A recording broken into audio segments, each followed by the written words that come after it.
दोस्तों, आज इस वीडियो में हम आपको दिखाएंगे कि किस तरह से अपनी पेनीयरवाई का ट्रेड बैलेंस से आप अपना बैलेंस को अपने अकाउंट में सेटलमेंट कर सकते हैं। दोस्तों, आज की इस वीडियो में हम आपको ये बताने वाले हैं, तो वीडियो में बने रहिए और वीडियो को एंड तक ज़रूर देखते रहिए। दोस्तों, कई बार ये प्रॉब्लम होता है, आप पेनीयरवाई का आईडी ले चुके हैं, किसी से बात करके, किसी रिटेलर से, किसी डिस्ट्रीब्यूटर से बात करके आप इसमें काम करना शुरू कर दिए हैं, लेकिन आपको पता नहीं होता है कि किस तरह से आपको वॉलेट में बैलेंस लाना है, किस तरह से आपको ट्रेड बैलेंस से अपने अकाउंट में सेटलमेंट करवाना है। तो यही जानकारी आपको देने के लिए ये वीडियो आज हम लेके आए हैं आपके पास। तो जल्द से जल्द वीडियो को शुरू करते हैं और दिखाते हैं आपको ये प्रोसेस। यहाँ पे सबसे पहले आप यहाँ पे देख सकते हैं वॉलेट बैलेंस है, दूसरी तरफ ट्रेड बैलेंस है। ट्रेड बैलेंस के बारे में हम बता देते हैं। सबसे पहले अगर आप माइक्रो एटीएम के थ्रू या तो फिर AEPS के थ्रू अगर आप किसी भी बैलेंस विड्रॉ करवाते हैं, तो ये बैलेंस जो है ये ट्रेड बैलेंस में आके आपका जमा होता है। Recharge, DTH, mobile recharge, bill payment या तो फिर कैश कलेक्शन, कुछ भी आप यहाँ पे करना चाहते हैं तो आपको यहाँ पे वॉलेट पे बैलेंस लोड करना है। तो वॉलेट के बारे में हम बाद में बताएंगे, सबसे पहले बताते हैं ट्रेड बैलेंस के बारे में।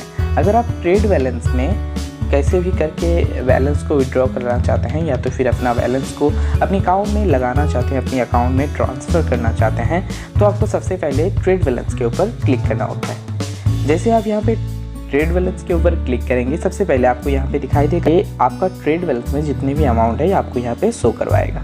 आप सबसे पहले यहाँ पे कर लीजिए अपना अमाउंट जो है, उस अमाउंट को यहाँ पे सिलेक्ट कर लीजिए।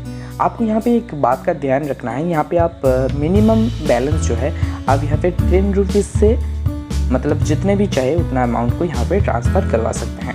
सबसे पहले आप इस बात को जान लीजिए, अगर आप 20,000 के अंदर कोई भी ट्रांजेक्शन करवाते हैं तो आपका अकाउंट से 5 रुपये कट के बाकी का अमाउंट जो होता है वो आपका अकाउंट में डिपॉजिट हो जाएगा।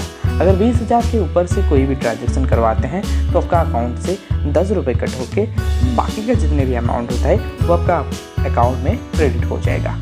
तो यहाँ पे अगर आप कोई भी बैलेंस को अगर यहाँ पे ऐड करना चाह रहे हैं या तो फिर अपने अकाउंट में ट्रांसफ़र करना चाह रहे हैं, तो यहाँ पे सबसे पहले आप यहाँ पे सिलेक्ट कीजिए उसी अमाउंट को जो आपका पॉइंट जितने भी अमाउंट है उसको छोड़ के। मेरी इस ट्रेड बैलेंस में 1879 रुपीज़ यहाँ पे विड्रॉ लगवाना है, क्योंकि पॉइंट जो अमाउंट होता है उसको आप यहाँ पे लगाएंगे तो ये अमाउंट यहाँ पे सिलेक्ट नहीं हो। तो यहाँ पे हम अगर ट्रेड बैलेंस से हमारे अकाउंट में ऐड करना चाहते हैं तो सबसे पहले आप अपनी बैंक अकाउंट को प्रोफाइल में जाके सेटिंग्स में आप अपनी बैंक अकाउंट को वेरीफाई कर लीजिए। वेरीफाई करने के बाद आपको यहाँ पे करवाना क्या होता है, अपनी अमाउंट को आप यहाँ पे सिलेक्ट कर लीजिए। मेरा यहाँ पे जितना भी अमाउंट है मैं इसको सिलेक्ट कर लेता हूँ। देखिए सिलेक्ट कर लिए हैं, तो यहाँ पे आपको 2 भाग दिखाई देगा। नीचे की तरफ आप ध्यान देंगे तो यहाँ पे देख सकते हैं फर्स्ट IMPS और साइड में स्लो NEFT। जाहिर सी बात है, स्लो NEFT में अपना चार्जेस जो होता है वो थोड़ा कम होता है, लेकिन फर्स्ट IMPS में चार्जेस ज़्यादा होने के बावजूद भी आप जल्द से जल्द अपनी अकाउंट में ले सकते हैं। तो इसको हम फर्स्ट IMPS सेलेक्ट कर लेते हैं। फर्स्ट IMPS जैसे ही सिलेक्ट करेंगे हमें यहाँ पे मूव टू बैंक करवाना होता है, तो हम यहाँ पे मूव टू बैंक सेलेक्ट करवा लेते हैं।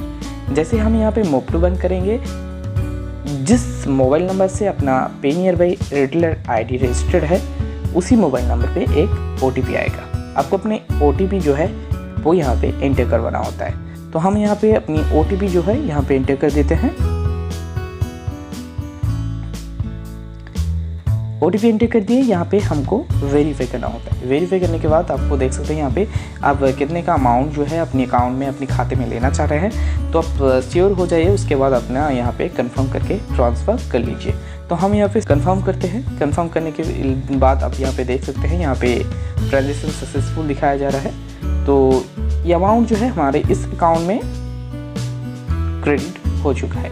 यहाँ पे आप देख सकते हैं, यहाँ पे जैसे आप बैक करेंगे, देखिए मेरे ट्रेड बैलेंस में जो अमाउंट था वो अभी नहीं है, सिर्फ 0.59 रुपीज़ ही रह गए हैं। तो बैलेंस जो है यहाँ पे सक्सेसफुली ट्रांसफ़र हुआ है या नहीं हुआ है उसको जानने के लिए भी आप यहाँ पे रिपोर्ट में आके चेक कर सकते हैं। जैसे यहाँ पे रिपोर्ट ऑप्शन में चाहिए, उसके बाद यहाँ पे अब अपनी पेमेंट जो है वो अपनी अकाउंट में सेटलमेंट हुआ है या नहीं हुआ है, या तो फिर आप जो मूव टू बैंक का जो प्रोसेस को आप अपना रहे थे वो सक्सेसफुली हुआ है या नहीं हुआ है, ये जानने के लिए आप यहाँ पे रिपोर्ट में आइए। रिपोर्ट में आने के बाद आप यहाँ पे ट्रांजैक्शन में होंगे।